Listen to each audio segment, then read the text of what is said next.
aí, galera, beleza?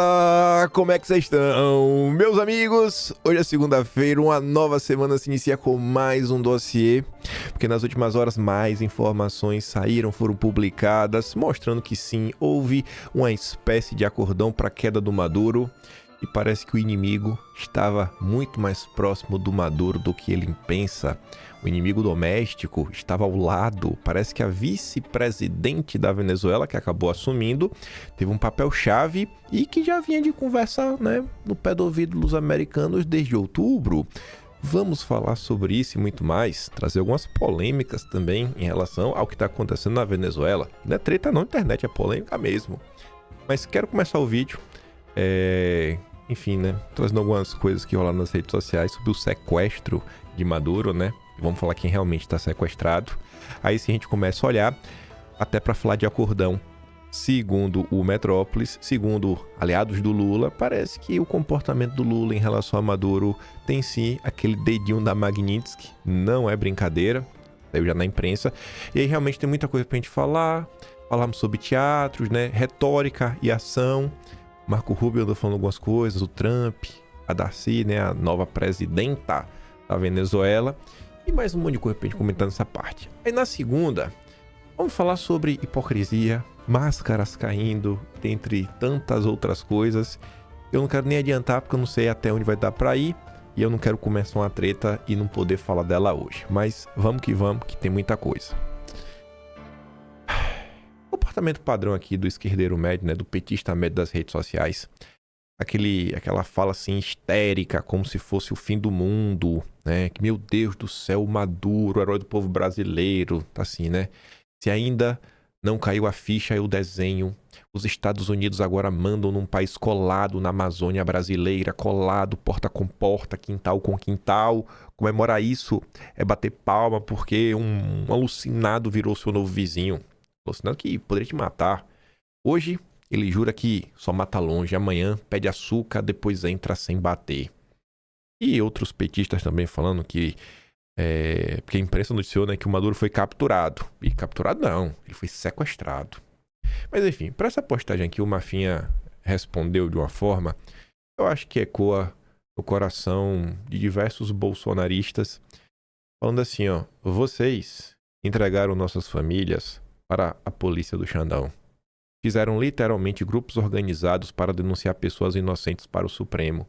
Após 8 de janeiro eles fizeram isso, eram caçando nas redes sociais. Tudo por causa de política. Vocês não ligaram se tinham pais de família, mães, vocês não ligaram para nada. Se os Estados Unidos invadir aqui, eu entrego até a sua alma. Por mim, você queima no fogo do inferno. Tenha um ótimo dia.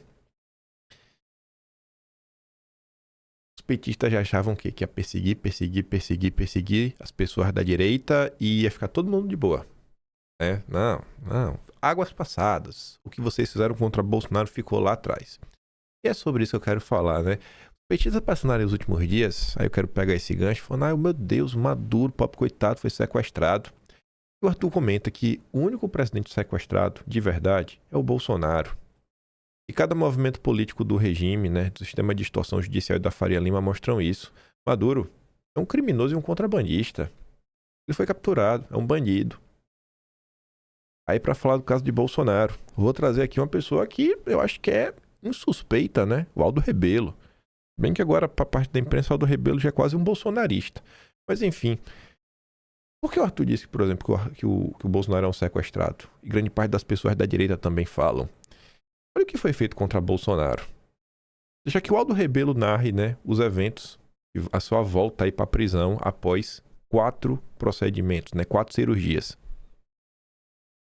Na área política também, você tem um ex-presidente da República que é submetido a 4 cirurgias, todas elas com poucas horas de diferença, e 24 horas depois de 4 cirurgias, ele é recolhido à prisão. Eu nunca vi uma situação dessa na minha vida. Nunca imaginei que alguém que fosse submetido, e olhe que são cirurgias já decorrentes de problemas de cirurgias anteriores.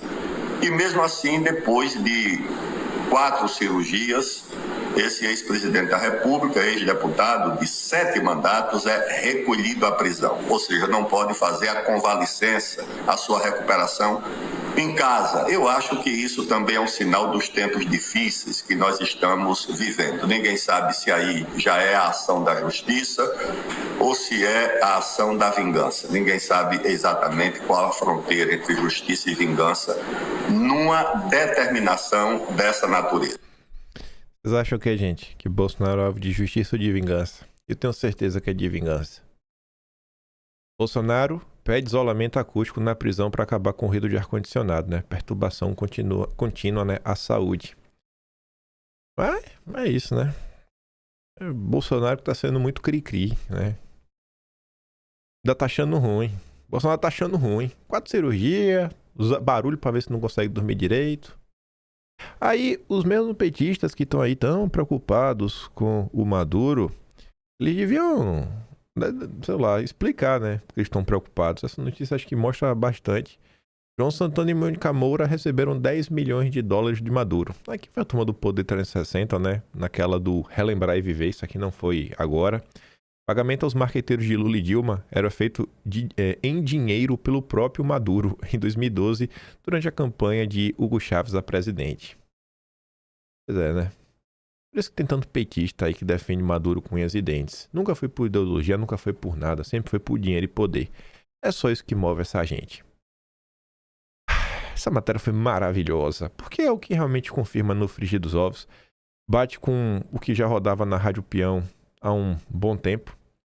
Cautela de Lula sobre Venezuela teria aberto caminho para a ação dos Estados Unidos, dizem diplomatas. Aqui não são diplomatas da Venezuela, de Cuba, da Europa, não. Os diplomatas do Itamaraty de Lula. É a turma do Lula que conta para o Metrópolis. O isolamento político da Venezuela e a postura cautelosa adotada pelo Lula ajudaram a compor o cenário. Não é que o Lula foi responsável, mas compor, é um cenário. Foram várias coisas acontecendo aí para tirarem o Maduro da presidência. Enfim, ajudaram a compor o cenário que antecedeu a ofensiva militar dos Estados Unidos, realizada no sábado, avaliou um integrante da diplomacia brasileira. Segundo auxiliares do governo, a ausência de posicionamentos mais firmes do Palácio do Planalto nos últimos anos reduziu a margem de reação regional e internacional diante da operação conduzida pela administração do Trump. E aí, esse parágrafozinho mata tudo. Interlocutores do Planalto afirmam que esse ajuste de postura se insere no contexto de negociações sensíveis, envolvendo a derrubada de tarifas comerciais e sanções a autoridades brasileiras impostas pelo Trump, como a Magnitsky. Lula tá bem caladinho. Todo mundo daí, né, fazendo seu papel nesse teatro. E tá lá os petistas. Ai, Lula, faça alguma coisa, Lula! O Trump está no nosso quintal, Lula! É, tá bom. O Lula tá ajudando. O Lula tá ajudando. Aí o Danilo Thomas, que é um cara que se classifica como de esquerda, coloca, né?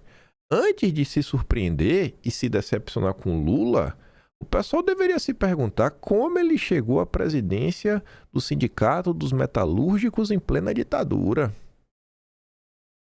Naquela época, obviamente, o regime militar olhava com lupa quem era quem. Não ia deixar qualquer um ascender a liderança. Tinha que ser alguém que você sabia que você conseguiria controlar. Era a esquerda que o Golbery gostava. Esse é o Lula. Inclusive, é uma parte de uma denúncia do livro do Mário Garneiro, que é o livro Jogo Duro. A gente já fez dossiê sobre isso em janeiro de 2024. Se chama Lula Aranha. E ele vai contando em algumas reuniões que rolaram aí no passado, Lula, para apontar que o Lula teria sido a cria do Golbery. E aí, eu relembrei até ontem que não é a primeira vez que o Lula age um conluio aí para sabotar a esquerda do Brasil e no mundo. Aqui é um dossiê que eu sempre trago. Você já deve estar cansado até de ouvir, mas nem vou me aprofundar. É só um pedaço de um dossiê do SNI de 89 que mostra que o Lula foi lá bater na porta dos Rockefeller. O nome Rockefeller não aparece, só que o Lula foi lá no conto privado do Council of the Americas, que é domínio dos Rockefeller. E também foi se encontrar com Peter Bell, né, vice-presidente do Diálogo Interamericano, e o cara que deu dinheiro para a FHC em 1969 fundou o SEBRAP. Então esse é o Lula. Lula é o homem do regime. Lula é tipo um Tarcísio de esquerda, sabe? É a direita que o regime gosta, é a esquerda que o regime gosta. É isso aí. Para reforçar também, né?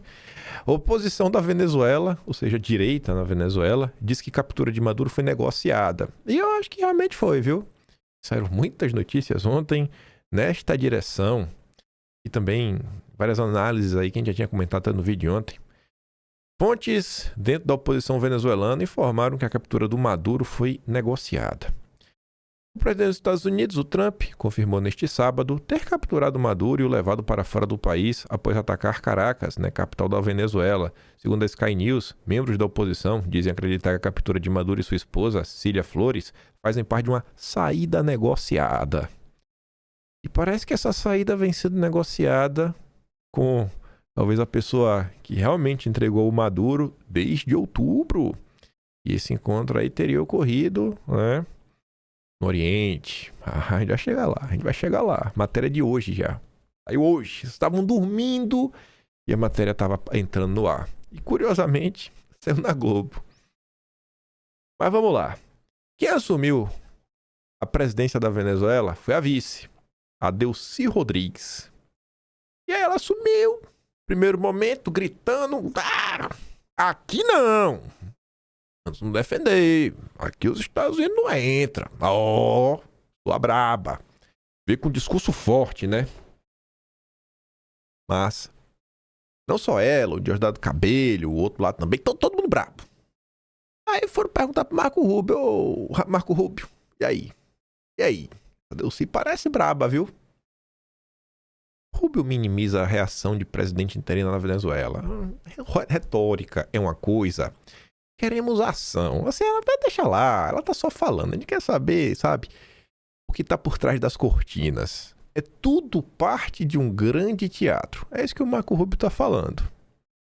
E acho que vai dar pra perceber que realmente é um teatro.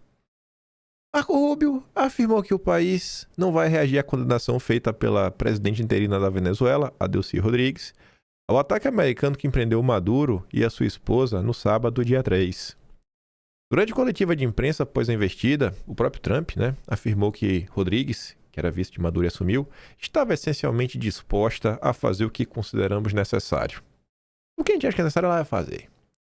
Mas, em seu próprio pronunciamento, a venezuelana condenou o ataque e exigiu a libertação de Maduro. Beleza, pede aí tudo mais, todo mundo aí cumprindo seu papel.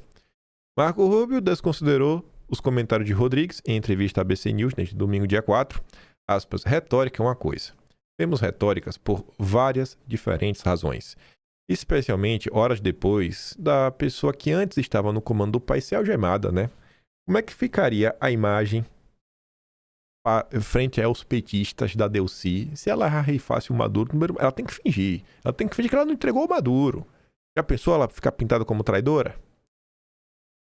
Não vamos julgar o futuro com base apenas no que é dito em coletivas de imprensa, Queremos as ações concretas. E o Marco Rubio acrescentou: o que vamos reagir é muito simples. O que é que você faz? Não o que você diz publicamente. As drogas pararam de chegar? As mudanças são feitas? O Irã vai ser expulso? É isso que a gente quer saber. Aí, mesmo jeito do Marco Rubio, não nem aí pro termo que você está utilizando, para retórica, a repórter vai perguntar: e aí, Trump? Vocês sequestraram Maduro, irmão. A Delcy falou que vocês sequestraram Maduro. Ele, tudo bem, não temo ruim não. Falou o que quiser, não tô preocupado com a retórica dela. Aí, pra você ver que realmente tudo é um grande teatro, depois de gritar, fazer acontecer, falar que ia peitar tudo e todos, que ela é a Lula venezuelana, o presidente interino da Venezuela fala agora, em cooperação com os Estados Unidos. Tá vendo como são as coisas? A gente tá diante de tudo de um grande teatro. Um grande teatro. Esse teatro tem umas polêmicas, viu? Polêmicas, inclusive, para a direita brasileira. A presidente interina da Venezuela, Delcy Rodrigues, adotou um tom mais moderado ao defender diálogo e cooperação com os Estados Unidos em meio ao agravamento das tensões entre os dois países. Em carta divulgada neste domingo, dia 4, Rodrigues afirmou que o governo venezuelano reafirma sua vocação de paz e busca um relacionamento internacional equilibrado e respeitoso, baseado na igualdade soberana, né, e não na ingerência. No texto, a dirigente estendeu um convite formal ao governo Trump para a construção de uma agenda conjunta voltada ao desenvolvimento compartilhado. Ai, tá estranho isso, né? No marco da legalidade internacional, com o objetivo de fortalecer uma convivência duradoura entre os povos. Em recado direto ao Trump, ela afirmou que a região merece paz e diálogo, não guerra. Mas vamos ler aqui, né? A carta na íntegra. Ela postou no Instagram dela, inclusive, né? Pra você ver como são as coisas. Venezuela reafirma sua vocação de paz e de convivência pacífica. Nosso país aspira a viver sem ameaças externas em um ambiente de respeito e cooperação internacional. Acreditamos que a paz global se constrói garantindo primeiro a paz de cada nação. Consideramos prioritário avançar para um relacionamento internacional equilibrado e respeitoso entre os Estados Unidos e a Venezuela, entre a Venezuela e os países da região, baseados na igualdade soberana e não na ingerência. Esses princípios orientam nossa diplomacia com o restante dos países do mundo. Estendemos o convite ao governo dos Estados Unidos da América para trabalharmos conjuntamente em uma agenda de cooperação voltada ao desenvolvimento compartilhado, no marco da legalidade internacional e que fortaleça uma convivência comunitária duradoura.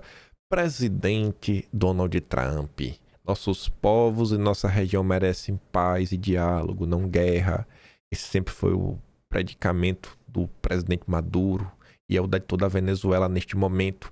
Essa é a Venezuela em que eu acredito, a qual dediquei a minha vida. Meu sonho é que a Venezuela seja uma grande potência, onde todos os venezuelanos e venezuelanas de bem possam nos encontrar. A Venezuela tem direito à paz, ao desenvolvimento, à sua soberania e ao futuro. Delcy Rodrigues, presidenta em exercício da República Bolivariana da Venezuela. Aí, ontem, o Estadão repercutiu uma notícia que é do The New York Times, como você pode ver ali, né? Escrito por 5 jornalistas. Anatoly Urmanaev, Tyler Pager, Simon Romero e Julie Turkevich. Na verdade, 4 jornalistas, né? Como o Trump escolheu uma aliada de Maduro para ser a nova líder da Venezuela. Aí já começa assim, né? Peraí, o Trump que escolheu a Delcy, o que é que está acontecendo? Após Maduro recusar uma proposta de auxílio, autoridades americanas viram uma opção mais flexível na sua vice, conhecida por estabilizar a economia da Venezuela. Foi um passo de dança a mais para o Maduro, né? No final de dezembro, Maduro rejeitou um ultimato do Trump para deixar o cargo, partir para um exílio luxuoso na Turquia. Fica de boa lá, Maduro. De acordo com vários americanos e venezuelanos envolvidos nas negociações de transição. Mas Maduro ouviu? Não. Foi fazer dancinha, né? As danças públicas regulares de Maduro e outras demonstrações de indiferença nas últimas semanas ajudaram a convencer alguns membros da equipe de Trump de que o presidente venezuelano estava zombando deles e tentando chamar o que ele acreditava ser um blefe. Tô aqui, ó. Vem me pegar, Trump. Me pega. Tá lá, pegou, né? Tá preso agora. De acordo com 2 pessoas que falaram sobre condições de anonimato porque não estavam autorizadas a falar sobre as discussões confidenciais. Isso rolou, né? Óbvio. Então a Casa Branca decidiu levar adiante suas ameaças. Então, beleza, vai te pegar, Maduro. Tá achando que é brincadeira? A gente vai te pegar. E aí, quem é Delcy Rodrigues? Semanas, talvez meses também, autoridades americanas já haviam decidido sobre uma candidata aceitável para substituir o Maduro. Pelo menos por enquanto. A vice-presidente Delcy Rodrigues, que havia impressionado os assessores de Trump, olha só, com sua gestão da crucial indústria petrolífera venezuelana. A mulher forte aí, né, das questões que envolvem petróleo, não é qualquer uma. As pessoas envolvidas nas discussões disseram que intermediários convenceram o governo de que ela protegeria e defenderia futuros investimentos americanos em energia no país. Aspas, tenho acompanhado a carreira dela há muito tempo, então eu tenho uma ideia de quem ela é e o que ela representa, disse um alto funcionário dos Estados Unidos referente a Rodrigues. Aspas de novo. Não estou afirmando que ela é a solução permanente para os problemas do país, mas ela certamente é alguém com quem achamos que podemos trabalhar em um nível muito mais profissional do que conseguimos com Maduro, acrescentou o funcionário. Foi uma escolha fácil, disseram as pessoas. Trump nunca simpatizou com a Maria Corina Machado. Inclusive o Trump meio que falou, ela não tem muita força aí para assumir nem nada. Autoridades americanas afirmam que sua relação com o governo interino de Delcy Rodrigues será baseada em sua capacidade de seguir as suas regras. Ou seja, vai ser uma fantoche. Acrescentando que se reservam o direito de tomar medidas militares adicionais caso ela não respeite os interesses dos Estados Unidos. Apesar da condenação pública de Delcy Rodrigues ao ataque, uma alta autoridade americana afirmou que ainda é muito cedo para tirar conclusões sobre qual será a sua abordagem e o governo continua otimista quanto à possibilidade de trabalhar com ela. Para por aqui? Óbvio que não. Óbvio que não. E já para botar aqui umas pulgas atrás da orelha, a Tsuki fez muitos bons tweets nas últimas horas, trazendo assim algumas provocações que eu acho que merecem ser feitas, sabe? Até para a direita brasileira agir com menos emoção e enxergar o mundo com uma visão menos romântica. Essa aqui é a entrevista, uma das entrevistas do Marco Rubio das últimas horas, né, para NBC News. E aí perguntam sobre a Maria Corina. E aí o Marco Rubio vai dar uma resposta que basicamente a gente até gosta dela e tudo mais, só que tem um problema que a oposição não tá na Venezuela, né? Então a gente precisa ter alguém lá, meio que já no comando e tudo mais. Tá ali, né? Ela é fantástica, mas estamos lidando com a realidade imediata. Infelizmente a maioria da oposição não se encontra mais na Venezuela. É irônico que uma das estratégias defendidas por muita gente da direita para se combater uma ditadura seja estar fora dela. E agora, essa mesma estratégia se tornou um problema. Pois é, né? Então, assim, eu entendo em parte também essa questão do Marco Rubio, porque assim, beleza, Maria Corina e tudo mais. Só que, gente, olha só. O Trump, ele capturou o Maduro. Todo o restante segue lá. Toda a infiltração em todas as autarquias que fazem um país funcionar continua lá. Não é um negócio simples assim, pegamos o Maduro e tá tudo resolvido. Você tem que ter um pouco de realismo, né? Que é o que até os Estados Unidos chamam na sua nova política nacional de segurança de realismo flexível, sabe? Vamos tentar ser um pouco flexível, mas tem que agir com um certo realismo. E aí, como é que você faz? Então, assim, no frigir dos ovos, em termos muito práticos, aquela história, né? Make America Great Again, né? E America First, né? América primeiro e faça os Estados Unidos grande. Eles estão levando a sério, né? O objetivo no final do dia, muito mais do que libertar a Venezuela, vem sendo garantir os interesses dos Estados Unidos. Esse vídeo ele tem tradução, mas obviamente tem direito autoral, né? Sei lá. Mando lá no Telegram, se vocês quiserem ver na íntegra. Tá legendado bonitinho. Link tá aqui na descrição. Tu pode clicar lá da Play ou lá no Twitter da Tsuki e ver. Aí a mesma Tsuki traz outro vídeo, que é um comentário da CNN. Meio longo, mas vale a pena ouvir. Porque a Tsuki lista aqui vários pontos que são cruciais. O mais crucial de todos, inclusive, é o último. Mas ela fala, né? Delcy Rodrigues. Vou até começar pelo questionamento dela. Será que tá trocando 6 por meia dúzia? Será que é uma Maduro de saias? É uma chavista histórica. Ela não é uma moderada. Apontada como uma das figuras centrais por trás da repressão à oposição. Sim. Opera uma linha repressiva ainda mais dura do que a do Maduro. É irmã do presidente do Congresso. É como se, até a análise da CNN vai ser é como se ela fosse irmã do Alcolumbre. Instância que decide sobre a realização de novas eleições. Delcy e o irmão são acusados de articular e sustentar fraudes eleitorais e ela tem a chave do petróleo venezuelano, que isso aí vem sendo a parte mais importante para os Estados Unidos. Como é que eu vi? Não sabemos quando haverá eleições na Venezuela e se haverá ou se. Delcy Rodrigues, nesse contexto da parte do regime chavista, se ela vai ficar no poder, até quando vai ficar, a gente não tem essas informações. Bela, uma dúvida bem genuína. Quando a gente olha para Delcy Rodrigues, é o mesmo que olhar para Maduro? Não, ou seja, não é a mesma história, ela representa, se você retirou Nicolás Maduro, mas significa que permanece exatamente a mesma coisa? No que é que eles convergem e divergem? Pois é, não é exatamente a mesma figura. O que a Delcy Rodrigues é sim uma figura dentro do regime chavista de alta importância. importância. Ela faz parte ali de uma cúpula que realmente domina o governo da Venezuela e ela é, sim, uma pessoa de grande importância dentro da cúpula. Nisso, ela se assemelha, é claro, com Maduro. Já tinha muita autoridade, então, mesmo com Maduro estando lá. Delcy Rodrigues é a figura da economia dentro da Venezuela. Qualquer pessoa que queira negociar. A Delcy Rodrigues, ela é a pessoa da economia da Venezuela. Ela tem um perfil pragmático. Quem quiser fazer negociações em relação à economia tem que passar pela Delcy Rodrigues. Ela é uma pessoa extremamente pragmática. Ela, além de ser vice-presidente, ela tem ali alguns ministérios que ela acumula, principalmente, eu diria, um dos principais, que é o ministério que lida com o petróleo, que é a grande riqueza da Venezuela e que é a palavra que tem sido muito falada aqui. Então, a Delcy Rodrigues, ela dá as cartas em relação ao petróleo da Venezuela. Ela é também irmã do terceiro na linha de sucessão da Venezuela, segundo a Constituição, que é o Jorge Rodrigues, que nada menos é do que o presidente da Assembleia Nacional.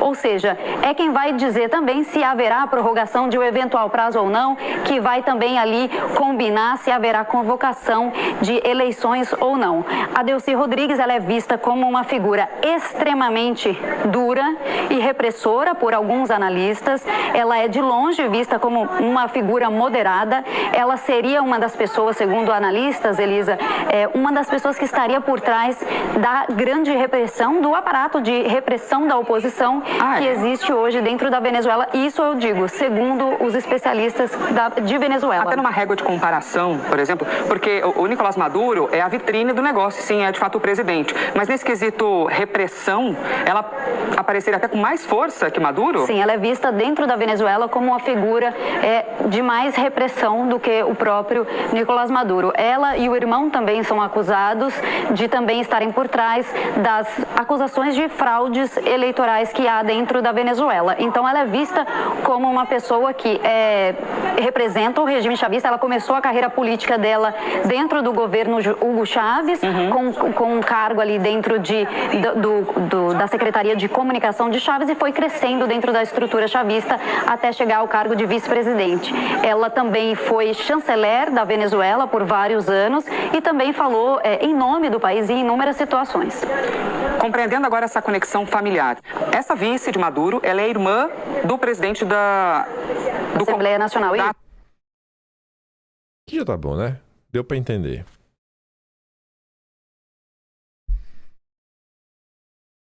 Mas calma que tem mais. Calma que a gente tá construindo a figura da Delcy. Essa é a peça central. Hoje, já era meia-noite, 5 de janeiro de 2026. Conexões de Delcy Rodrigues com o setor petroleiro são cálculo para a sucessão na Venezuela. Nova presidente interina na Venezuela deverá equilibrar pressões internas com demandas e ameaças de Trump. Tem que organizar igual ao meio de campo. E tá ali, ó. Primeiro parágrafo já. No final de outubro, a então vice-presidente da Venezuela, Delcy Rodrigues, foi até o Catar participar de reuniões com enviados da Casa Branca. Segundo fontes que acompanham de perto a política venezuelana, naquele momento foram feitas umas sondagens, né, a Delcy por parte dos emissários do Trump. E aí, Delcy, rola ou não rola? E aí, vai entregar o Maduro ou não? A gente pode conversar, pô, depois aí que o Maduro cair. Mas enfim, sondaram aqui, ó, sobre a possibilidade de que ela assumisse o comando do governo por um período, não determinado naquele momento nem hoje, de transição após a saída do Maduro do poder e do país. A resposta à sondagem é um mistério, mas tudo que aconteceu nos últimos dias está alinhado com o que o Trump queria, né? E havia já um tempo. E aí, Delcy? Gente, é só olhar. Por mais que você tenha inteligência, tudo isso, mais pipipi, popopô. Aquela do Maduro foi um negócio assim de cinema, né? Todo mundo foi, o americano não teve nada, né? Não teve acionamento de nenhum grande míssil, nada. 3 horinhas ali, bate e volta, já tá lá, a toquinha da Disney, não deu tempo pro Maduro se arrumar. A decisão anunciada noite de sábado pelo Tribunal Supremo de Justiça da Venezuela, o STF deles, de que, diante da ausência temporária do Maduro, sua vice assume o poder na condição de encarregada de todas as atribuições, deveres e funções inerentes ao cargo de presidente, atendeu aos desejos do Trump, viu? Só para avisar. Embora alguns tenham ficado surpresos com o descarte, temporário ou não, do Trump, né, nunca se sabe, da Maria Corina, né, para o futuro imediato, a sucessão natural dentro do chavismo faz sentido quando são analisadas características da presidente interina e seus vínculos. Aí, sobre a questão do petróleo especificamente, a Globo vai falar especificamente sobre algo que já aconteceu, que foi um acordo com a Chevron. Aos 57 anos, Delcy não é apenas uma das mulheres fortes do chavismo. Com uma pessoa que Maduro determinou que cuidaria de temas sensíveis em seu governo. Entre eles, a administração do Fica em Casa e a abertura do setor petroleiro a empresas estrangeiras. A partir de 2024, Delcy acumulou a vice com o comando do Ministério dos Hidrocarbonetos, que é o Ministério que cuida do petróleo. Foi ela que, em 2025, negociou o último contrato selado entre a Venezuela e a Chevron, a companhia de petróleo. Os detalhes do entendimento refletem a capacidade de negociação e de fazer concessões da presidente interina quando necessário e conveniente, pragmática, como diz a analista da CNN.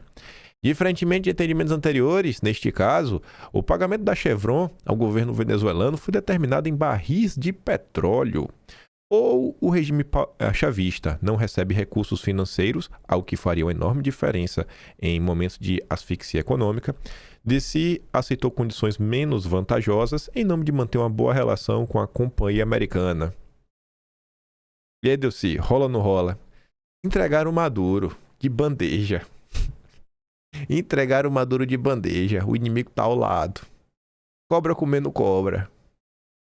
Com sem sondagem prévia ao ataque, a realidade é que Delcy representa uma alternativa viável para o Trump, sobretudo na matéria que mais interessa ao republicano, o acesso ao petróleo. Em Caracas, fontes falam em acordo circunstancial para buscar a estabilidade do país, entre Trump e a presidente interina. Outros em uma aliança temporária utilitária.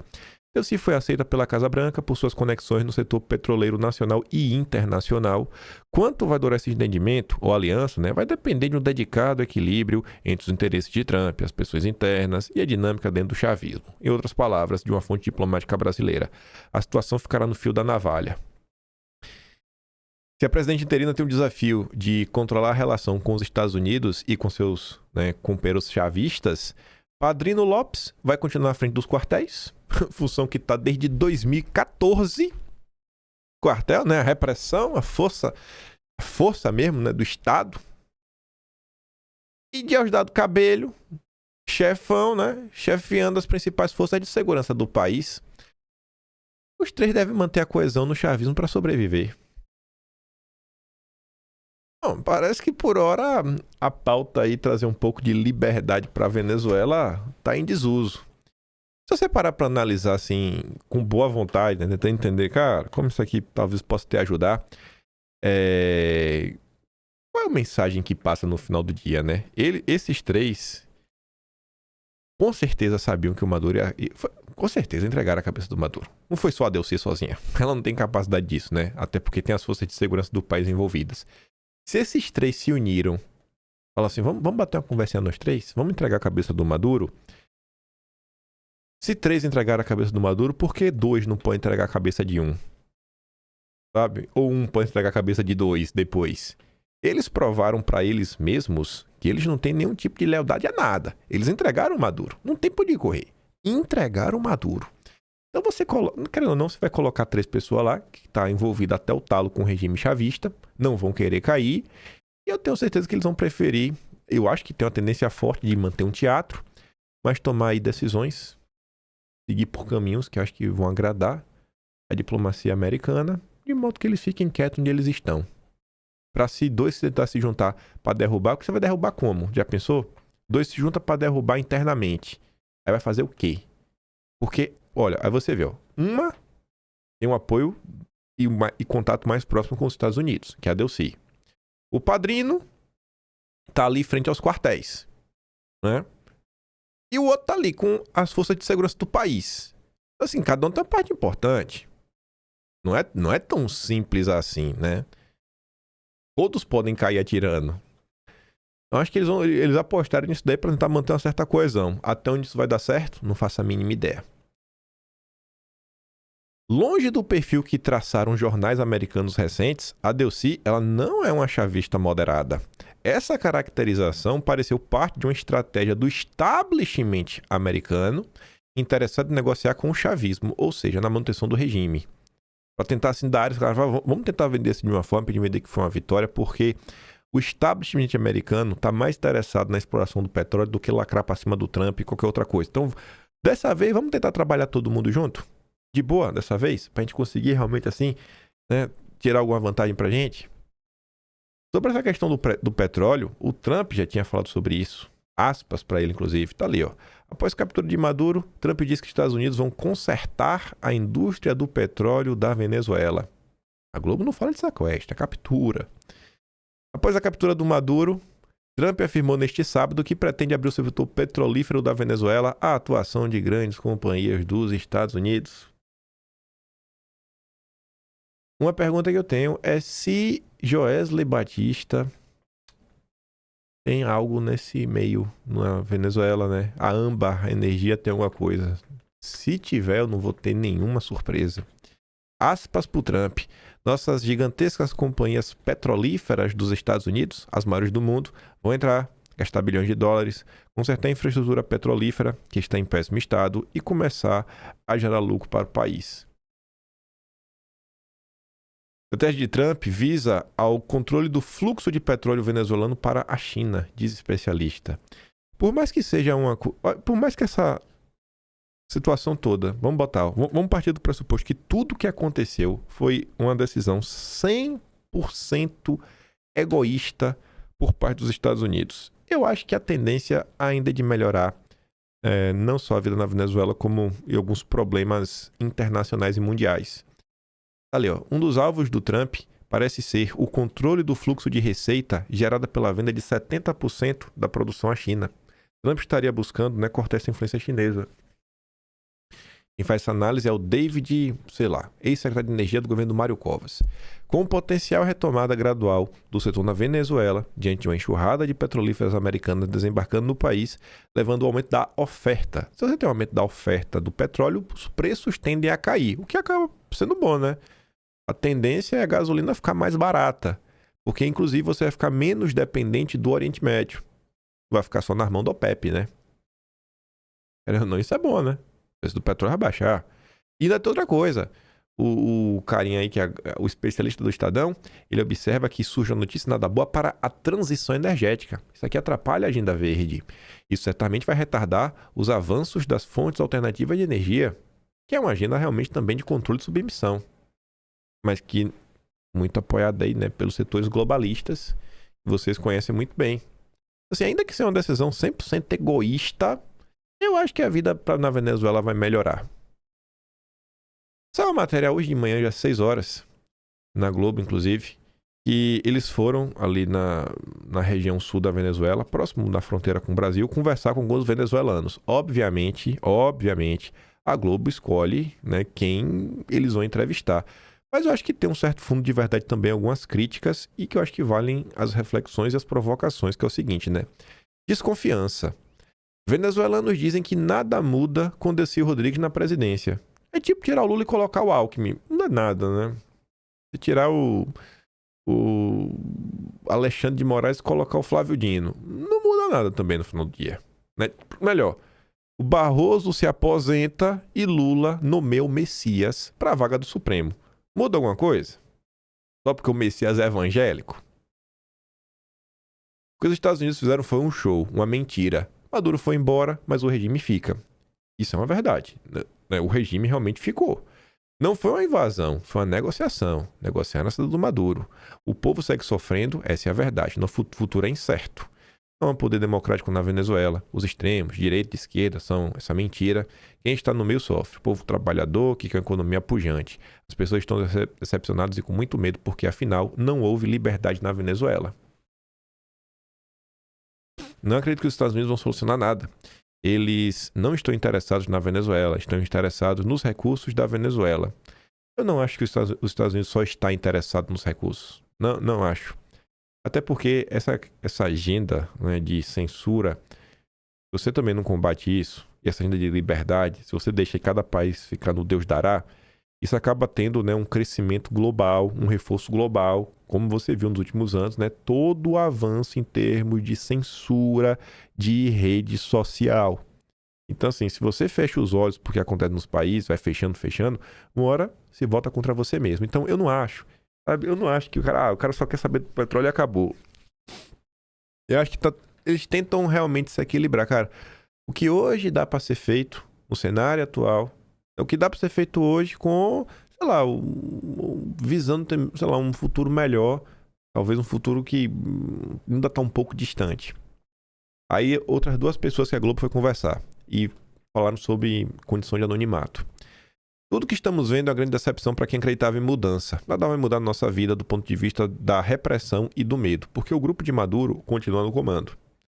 E eu acho que isso também até lembra a questão do Brasil, né?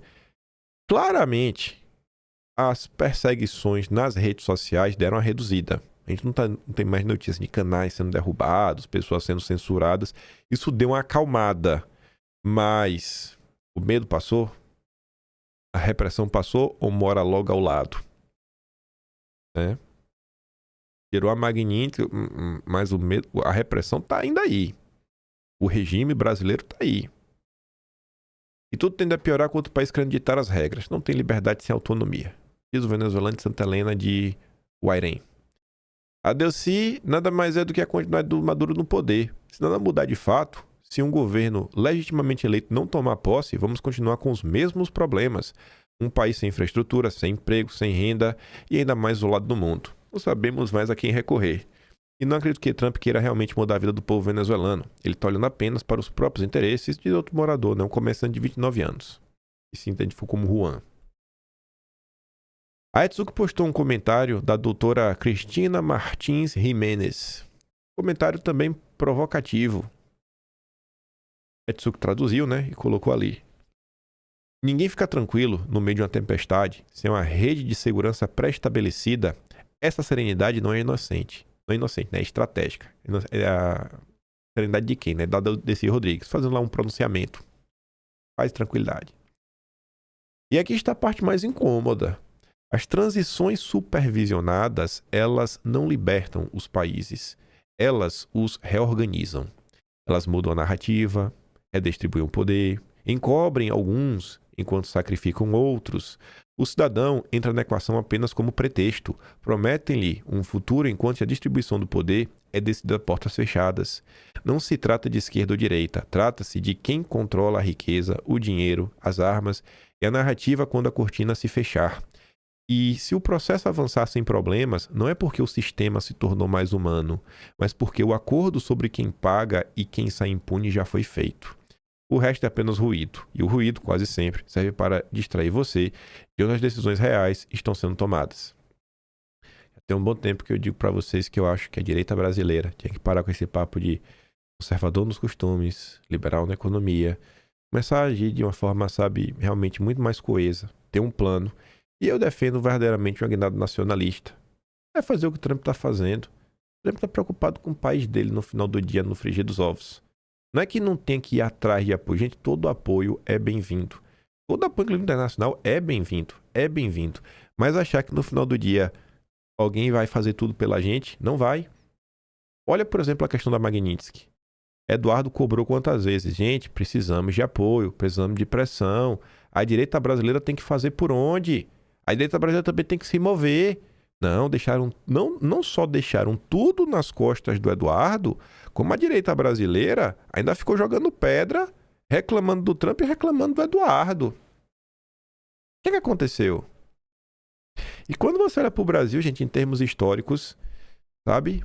Pode doer para alguns ouvir isso, mas esse segundo parágrafo é uma descrição perfeita. Eu digo perfeitamente, não tem nada a acrescentar sobre o que foi 1964.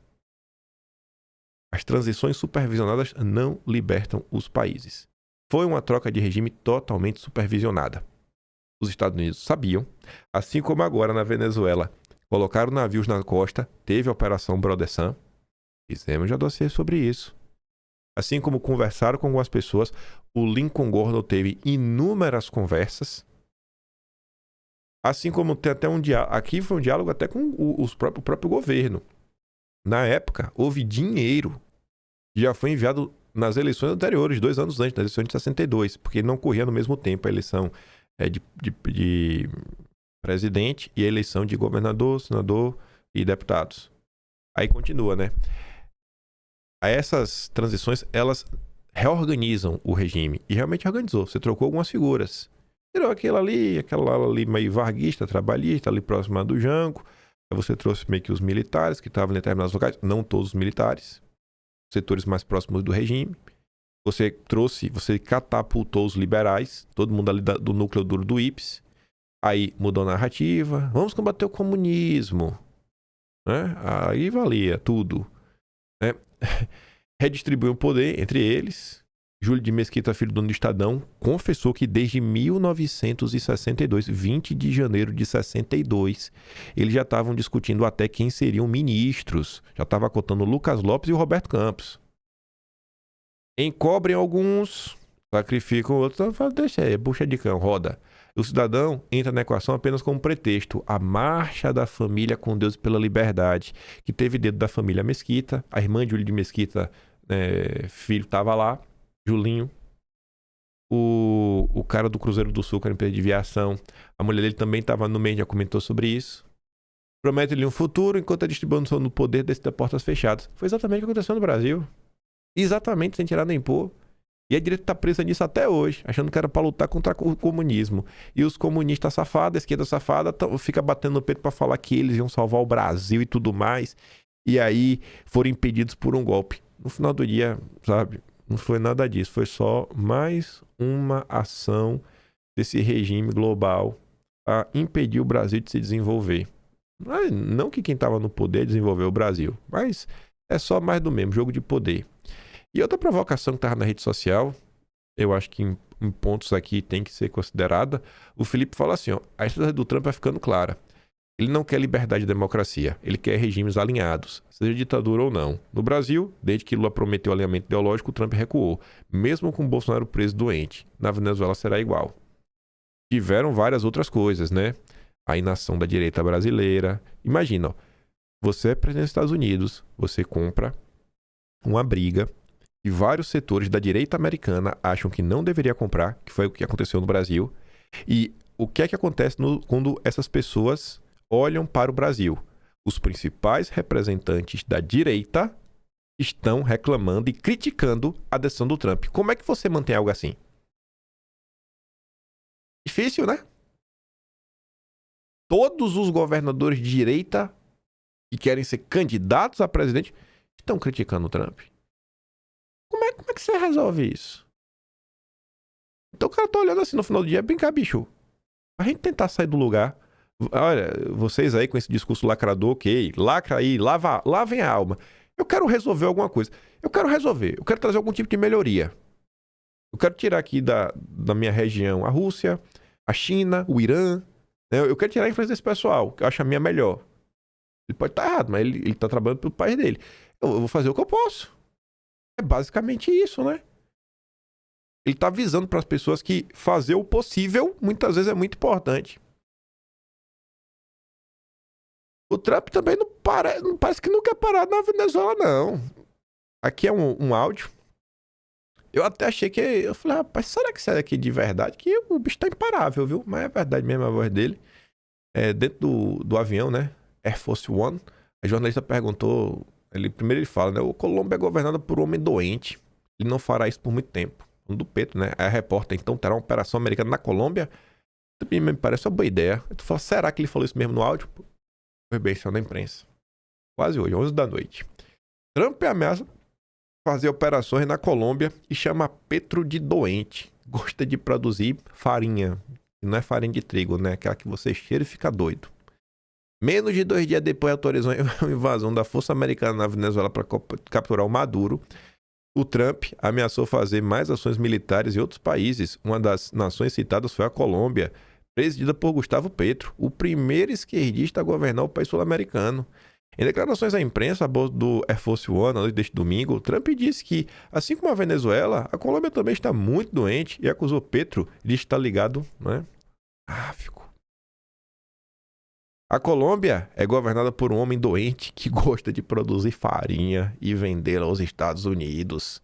E ele não vai fazer isso por muito tempo.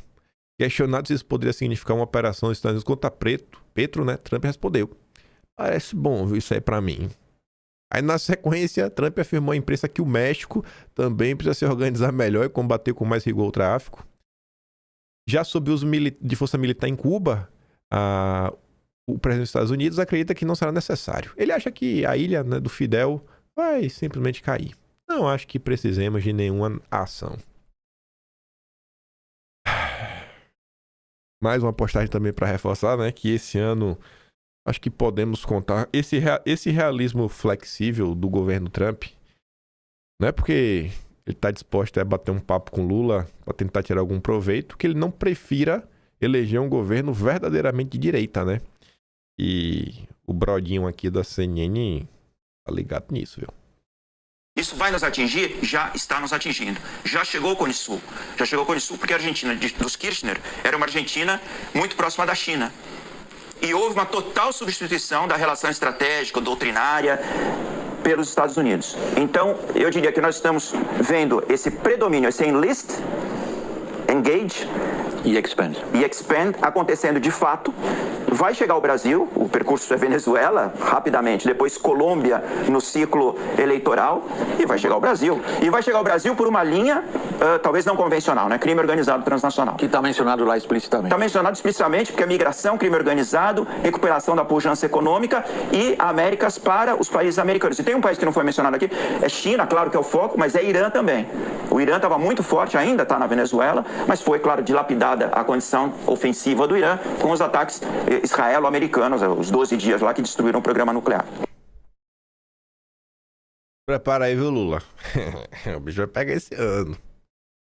E aí, só pra não restar nenhum tipo de dúvida, né? Porque aí pode ter algum petista esperançoso que o Maduro vai ser salvo. Aí a Tsu colocou aqui 2 trechos. Primeiro é falando sobre a reunião da CELAC. CELAC é a turma aqui do Foro de São Paulo. Dá pra fazer alguma coisa?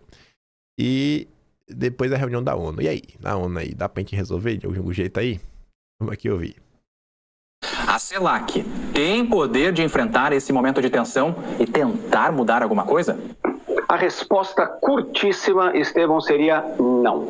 A CELAC não vai ter poder para mudar nada nessa situação, nesse conflito entre Estados Unidos e Venezuela, e é muito provável que a gente assista, inclusive, nessa reunião da CELAC, um racha, uma divisão muito forte entre os países que compõem o grupo.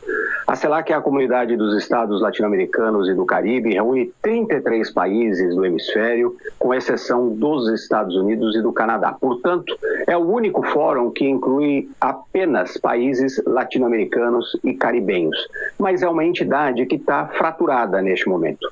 E essa fratura reflete justamente as divisões ideológicas que a gente vê no nosso continente, com com os governos de esquerda adotando determinadas posturas de muita crítica às ações dos Estados Unidos. Por outro lado, os governos que têm uma tendência ideológica mais à direita, mais próximos do presidente Donald Trump, vão dizer o contrário. Vão dizer e lembrar um fato que é inegável, que o Maduro era um ditador, que o regime dele precisa de mudanças, e vão tentar justificar essas ações dos Estados Unidos, apesar de todos os questionamentos de que o Conselho de Segurança da ONU vai fazer uma reunião de emergência amanhã foi confirmada nesse sábado pela Somália, que é o país que detém a presidência temporária do Conselho de Segurança agora no mês de janeiro. São 15 membros, entre temporários e com assento permanente. E esses 5 integrantes, esses 5 países, têm o chamado poder de veto. Os Estados Unidos são um dos países que tem assento permanente, dos integrantes permanentes do Conselho, e tem poder de veto. Então, dificilmente a gente vai ver alguma medida concreta saindo dessa reunião. Pois é, né? Não vai ter nada. E o choro é livre, viu? Piadas à parte, gente. É isso aí. Ô, coitadinho do Maduro, né? Fica aí, petista, achando que vai pra algum lugar. Mas vamos lá. Vamos falar um pouco de máscaras e hipocrisia. Aqui acho que não tem nem máscara, né? Só hipocrisia. Sequestro de Maduro constitui ato essencialmente criminoso. Quem que diz isso, né? Celso de Mello. ex-ministros do Supremo. E diversas ações, né, da perseguição começaram pelas mãos do Celso de Mello. Não sei se vocês lembram disso, né? Mas quem viveu o governo Bolsonaro, principalmente aquele período da saída do Moro, deve lembrar. Pois é. A gente fica sabendo desses lindos comentários, né, graças aos nossos lindos jornalistas. O Ebert resumiu 5 linhas aqui. Sabe, toda essa papagaiada aí. Ai, da defesa da soberania. Ai, é um absurdo o que está acontecendo. Os que choram a prisão do ditador Nicolás Maduro, eles estariam comemorando se Trump ou qualquer presidente de direita legitimamente eleito fosse preso e destituído por uma potência como Rússia ou pela China. Assim como comemoram a prisão de Bolsonaro em um processo injusto e absurdo. Papo furado. A defesa da soberania e da democracia só vale para blindá-los. Porque na hora que é Bolsonaro, vale passar por cima das regras democráticas da Constituição. Porque tem um perigo que nos avizinha. E Renato diz, né, os mesmos repórteres que agora posam de defensores do direito internacional e da legalidade para proteger Maduro, são os mesmos que durante anos se calaram diante de arroubos persecutórios e de inúmeras violações praticadas no Brasil contra a direita. Falavam nada. Aí podia ter tudo. Quer ver o melhor do melhor do melhor dos casos? O ataque aí da Atlantic Council, que é basicamente financiada pelo governo americano, em julho de 2020, aquele relatório que falava, olha, o Técio é dono desse perfil. Olha, aquela pessoa ali curte postagem desse perfil. E aquele outro ali segue o outro perfil, é o Gabinete do Ódio. O termo Gabinete do Ódio não surgiu para descrever que pessoas se uniriam para propagar desinformação, não. O termo Gabinete do Ódio, originalmente publicado pela Vera Rosa em setembro de 2019, visava falar que era uma ala radical, ideológica, que influenciava a cabeça de Bolsonaro para Bolsonaro ser ideológico. Não abandonar a ideologia de direita, não se tornar um cara pragmático. Era só isso. Essa era a crítica. Passar para falar que era um grupo de fake news foi após o relatório do Atlantic Council, que ganhou eco na mídia brasileira, na Globo, o Facebook saiu apagando 1.001 contas, e na época ninguém falou de nada, direito internacional. Não, isso aí falou. Aí tu bota o Soros, olha o caso do Sleep Giants, olha a própria atuação da CIA contra Bolsonaro, aí vale tudo. É uma hipocrisia sem igual. Aí você vê, enquanto Celso de Mello tá ali, venezuelanos fazem ato em Brasília para comemorar a captura de Maduro. Quem que tu acha que tá certo, o venezuelano ou o Celso de Mello? Quem que tu acha que tá certo, o venezuelano ou meu xará, o Kim coreano? Coreia do Norte reage à prisão de Maduro e pede restauração da democracia. Uma ditadura pedindo democracia. Não tem condição com coisa dessa aí. O Brasil devia ter bolsa palhaço, porque o povo tá sendo feito de trouxa. Aqui é uma mistura de máscara com hipocrisia, viu? Lá vem o Malafaia. Parabéns, Trump. Libertar o povo venezuelano de um tirano corrupto, narcotraficante, né, e assassino. Só quem não está contente é essa esquerda vagabunda e corrupta do Brasil. Se Maduro fizer delação, a casa da esquerda da América Latina vai cair também. Aí o Atsuki fala, rapaz, que parabéns seletivo, hein? Trump na Venezuela utilizando a força. Trump no Brasil, né, e Eduardo? Ai, não pode. Colado naquele escândalo lá no 7 de setembro, lá da bandeira americana, que não tem... Você não consegue perceber. Isso não incomoda vocês não, pessoal? Sério, eu fico de cara. Diante de uns episódios como esse, e você vê que claramente a pessoa tá sendo uma hipócrita, sabe? Tá agindo assim com um comportamento duplo na tua cara. Tem gente que ainda vê, não, é momento de união. O inimigo do meu inimigo é meu amigo. Parem de brigar. A gente só fica brigando, é por isso que a esquerda vence. Pô, tem que chegar uma situação como essa aí, você tem que dar um enquadro, pô, no cara, que é pra ver se o cara acorda. Por que aliado é esse? Tava lá, reclamando aí de Trump, do Eduardo. Atacando a candidatura do Flávio. Aí agora tá aí. Lacrando em cima do Trump. Aí que é outro, que pra mim não é pior. Cadeirudo. Ainda tinha outro pra falar, mas pelo tempo é que eu só falo do Cadeirudo hoje.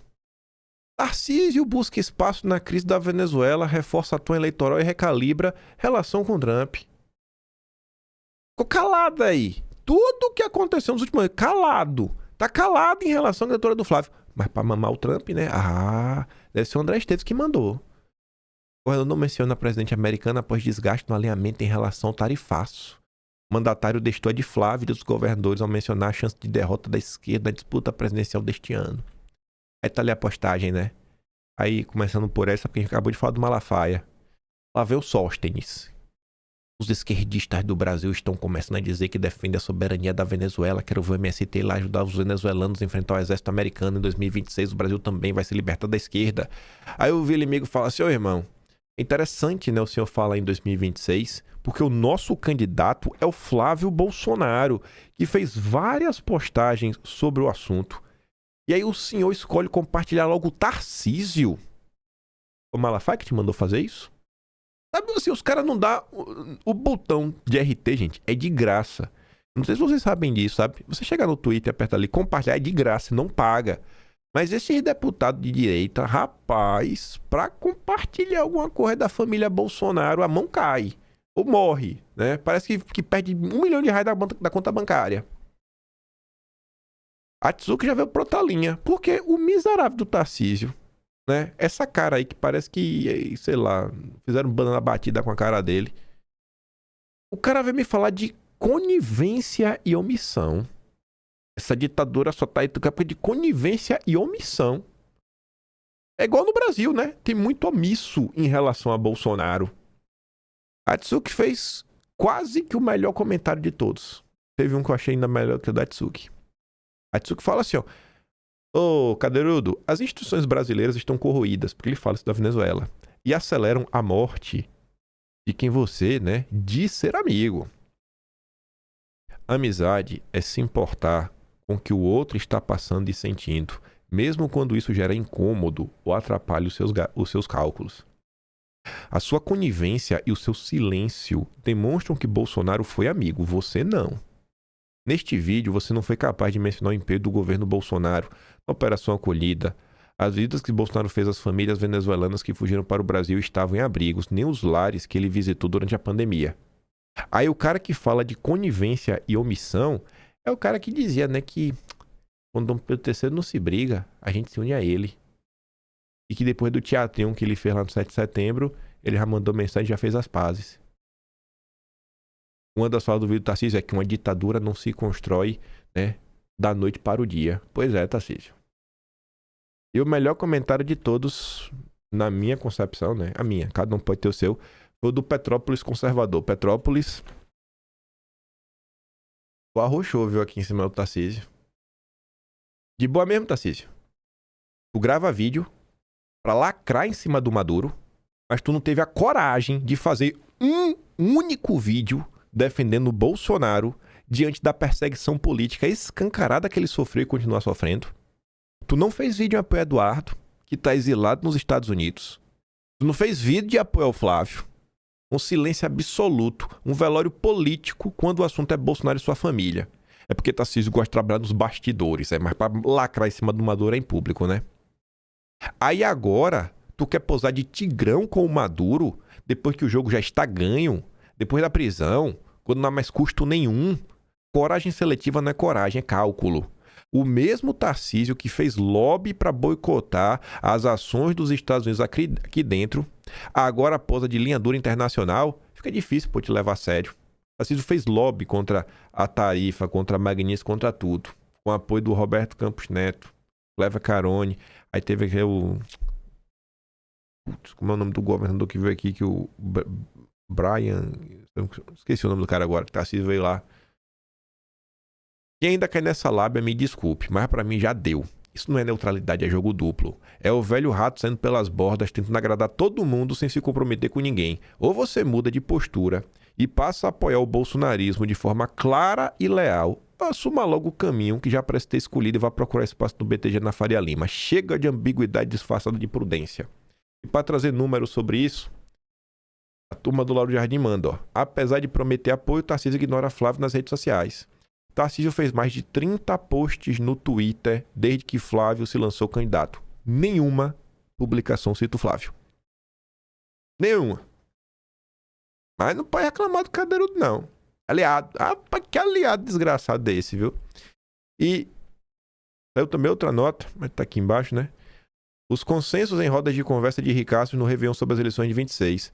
2 consensos emergiram de rodas de conversas em festa de Réveillon para ricaços em São Paulo, Angra dos Reis e Trancoso. Flávio não tem cacife para vencer Lula nas eleições deste ano e o petista não seria reeleito se Tarcísio fosse o candidato do bolsonarismo. Apesar do desânimo do governador diante da decisão de Bolsonaro de lançar o filho como presidenciável, a articulação de aliados para convencê-lo a concorrer ao Planalto, né, segue a todo vapor. Nossos aliados. Tinha mais umas coisinhas para comentar aqui, mas ia demorar muito tempo e o vídeo ia atrasar demais hoje. Eu acho que o vídeo já vai atrasar uns minutinhos. E é isso, gente. Situação... Eu acho que tem que comemorar muita coisa, mas você vê, né? Como tudo é muito mais complexo do que parece. Como derrubar... Isso aqui, gente, também serve de lição, sabe? Por doidinho da praça. É até para as pessoas que cobraram Bolsonaro injustamente durante anos e acharam que aí Bolsonaro vai chegar e vai resolver o Brasil só porque ele é presidente da República. Essas instituições que existem em qualquer país, sabe? Que mandam e desmandam, e que são peça-chave na burocracia estatal. O processo de você dominar e desdominar, né, e reocupar com o seu lado, cara, isso é um processo hercúleo, trabalhoso, que requer organização, requer plano, requer tempo, sabe? Tirar uma única pessoa não resolve. Olha quanto tempo a direita ficava sempre naquela pauta, né? Precisamos fazer o impeachment de Dom Pedro III. Ok, mas qual é o plano depois disso? É só fazer isso? Vocês acham mesmo que tirou um, tá tudo resolvido? Eu duvido que tenha uma pessoa tão ruim quanto o Pedro III. Para mim, ele é a pior pessoa que já passou na história do Brasil. Não tem como piorar. Não tem como achar alguém pior do que ele. Mas não, só isso não resolve. E a gente tem que começar a sempre pensar de uma forma mais ampla, né, cara? Além de fazer isso, como também, né, podemos trabalhar para melhorar mais coisas, né? Atuar em mais setores. E por muitos anos mesmo. Por muitos anos, gente. Olha, de 2020 até, sei lá, velho. Eu não tava até agora. A direita brasileira, às vezes, ela se pega apenas discutindo o judiciário brasileiro. Como se fosse o único problema que nós temos. E a gente vê dia sim, dia também, que não é só o judiciário. Cara, o país está impregnado, sabe? Pelo regime nas mais diversas alas. O PT já botou um pedaço dos seus tentáculos basicamente em tudo. Imagina aí esses outros setores que estão aí aprontando há muitos e mais de século já, né? Pois bem, eu vou ficar por aqui. Se gosta do meu trabalhinho, quiser ajudar um pouco mais, posso estar membro do canal, tem um Tony Valeu, tem um Patreon na descrição e tem um Atlas Brasileiro. Então vamos registrar tudo isso aí pra posteridade, porque tem gente aí que não lembra o que aconteceu na semana passada. Eu vejo vocês amanhã. Fiquem com aquele grande beijo e abraço. Tamo juntos. Valeu, meus amigos. Fui!